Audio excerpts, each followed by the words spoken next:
So guys, Thank you. There we go. Guys got some things to talk to you about. Okay. Guys, we're gonna ask you guys to go to the free spot here. Behind this one. Behind this one here, guys. Collaboration with Rivian. Thank you so much. Actually, a Rivian employee on loan to us to help us develop and deliver curriculum. So it's very exciting to have sort of an inside guy around here. So. Now, are you local or? I just moved here from Rhode Island. From Rhode Island. Yep, and I am now normal. I just bought a house in town, so it's been a great opportunity. Thank you all for coming by. Thanks for coming again. So I just want to express, so I'm the liaison or the subject matter specialist from Rivian to Heartland Community College. I just want to explain a little difference in air conditioning systems from an electric vehicle to a traditional vehicle. Your traditional vehicle, your air conditioning system was intended to keep the passengers cool on a hot day. What makes electric vehicles so safe now is the improvement in technology that we actually use the AC system now to maintain the temperatures within the battery cells. So there's always some kind of misconception with, or it could be if it was manipulated wrong, but lithium-ion batteries have kind of a reputation of maybe being unsafe or something. The truth is, when you can maintain the battery temperature, they're completely safe. They're actually way safer than a tank full of gasoline in a traditional vehicle. What we want to do is want to keep the batteries around 30 degrees Celsius at all times, so we have a heating and cooling management system that even when you're not in the vehicle, the vehicle can take over and always maintain battery temperature, so we never have those batteries put into a scenario that would be unsafe for anybody. And creating, with the low center of gravity where we locate the batteries, the structure that they're built in is an extremely safe, strong case that outweighs all the internal combustion engines and any kind of collision. You said heating and cooling? Yeah, you wouldn't want them too hot on hot days and not too cold on a cold day. We like to keep them 30 degrees Celsius is about that 75 degree range, right? We all like to be in that range, so does your batteries. So do you have to put in a heating element? Because My name is Dr. Lucas. I'm the Provost and Vice President for Academic Affairs at Heartland. It's really an honor to welcome you to the temporary facility. I stress that it's temporary because I think you know that we're in the design and development phase of a new construction renovation project to build a permanent electric vehicle lab as well as electric high voltage battery, 2 labs, renewable energy lab expansion that will include residential battery installation, charging station installation. We also have robotics and a number of other programs in that new center. And as you're here today, there are some students in the back that are rolling through a deck of the design elements for that facility. So I want to thank the governor, particularly in the state of Illinois, for a grant that is providing about half of the funding for that building. Anything you could do to get the other half. No pressure. No pressure. And in addition to building that building, by doing that and being able to move and expand some of our existing programs into that, it allows us to expand what we're doing in the facility you're in this morning, the Workforce Development Center, so that we can expand manufacturing, machining, tool and die, welding. These are all high demand in our region of the state. So very exciting work that we're doing in cooperation with our partners at Rivian, also our partners at State Farm, who donated some vehicles to us to use. You'll note that we have several Rivian vehicles here. We also have other makes because our program is not specific to Rivian, but we also are happy that Rivian actually comes here in our off hours to conduct some of their training. So that's going to provide us with 3 more vehicles here on site for that work. With that, I want to introduce Mike Peters, who is a Heartland faculty member who is involved in the electric vehicle program. He's going to show you around a little bit and talk about what we do. So, Mike, hand over to you. Hi, I want to welcome you to Heartland Community College Electric Vehicle Training Center. I'm, like you said, Mike Peters. I'm an instructor now.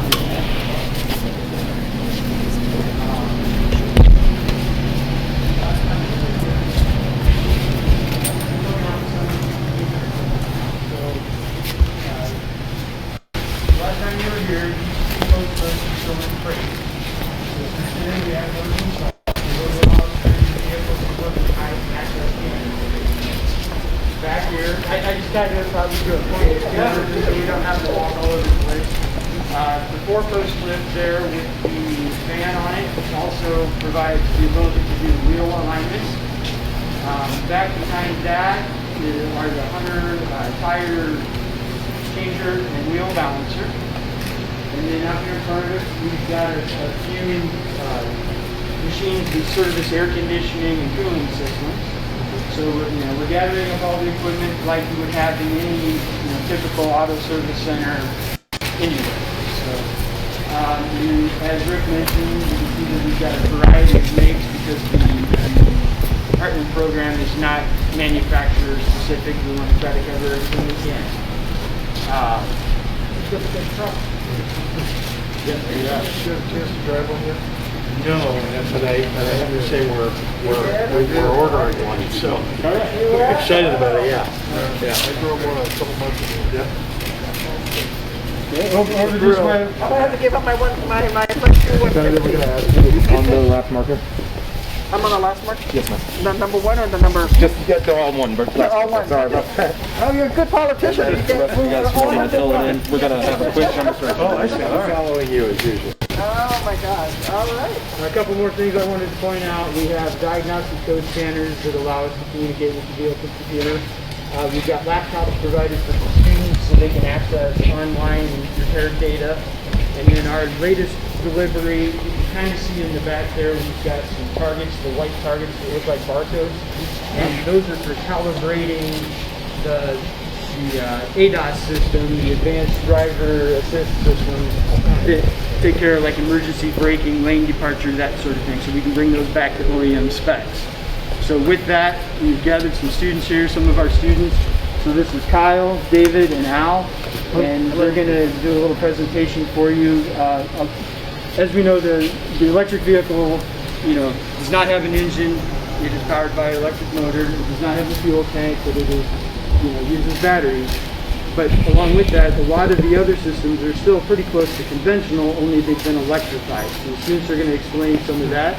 And then also, if there's any questions, Chris Miller is the renewable energy and battery instructor for Heartland. Can you tell us about yourself since you do your presentation? Oh, sure, absolutely. I'm Kai, and this is my first semester here.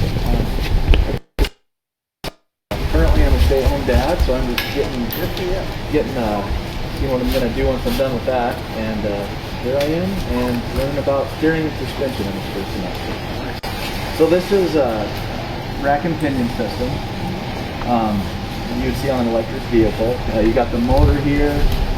You've got the pinion and the tie rods and everything else. And this is just it deconstructed.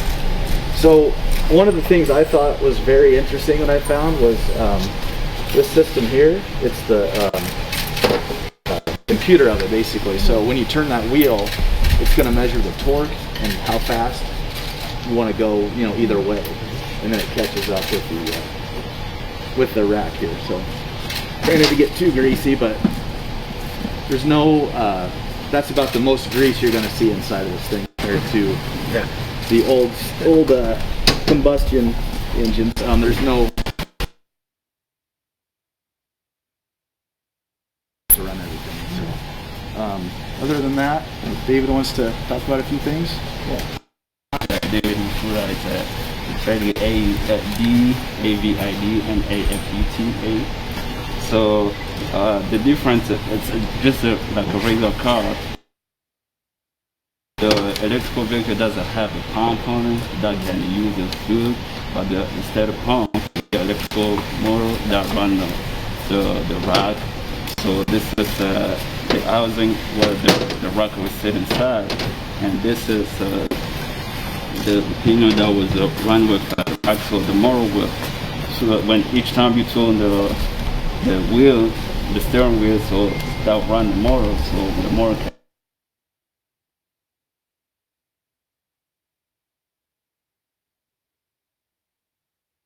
My car, so that was a link on the steering wheel. So when the head go inside, and then each time you turn the steering wheel and make noises. But with the electrical vehicle, you don't have that. So you don't have that link issue, or you don't have that noises all the time when the air goes to the pump. That's a big thing.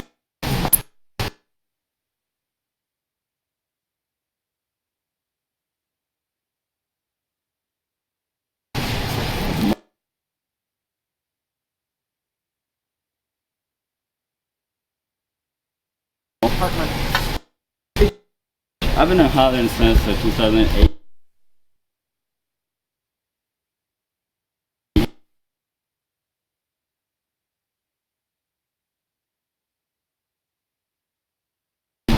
since I was working on my car by myself to save some money, to fix the brake.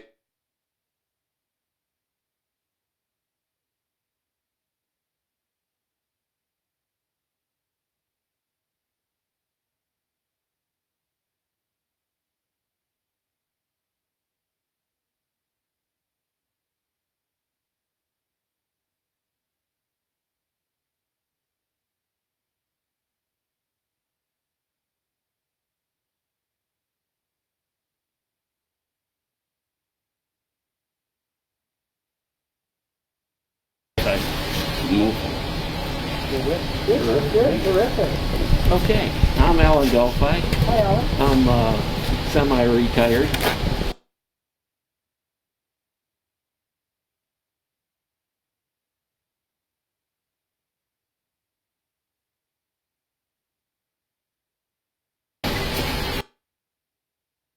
Engine. The similarities with the electric vehicles is same thing, but you have electric motors, you have electric batteries, and that's the steering completed on there. And then we have the brake system, which is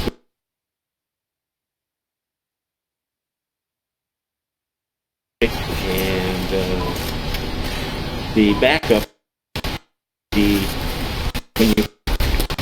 you have an electric brake instead of using hydraulics. So that's interesting to me, and David will show you how this works. So for the brake system, it's basically the same with the regular car. So the different part is just they use electrical brakes. Transmission is like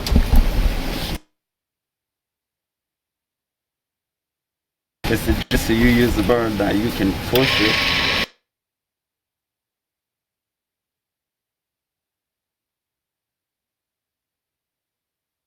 But different, but the system it's basically the same with the regular car. It has a brake fluid that goes on it, and that's it. Okay. Thank you. Thank you for sharing. Thanks a lot. Very cool to see. Thank you, yeah. Thank you.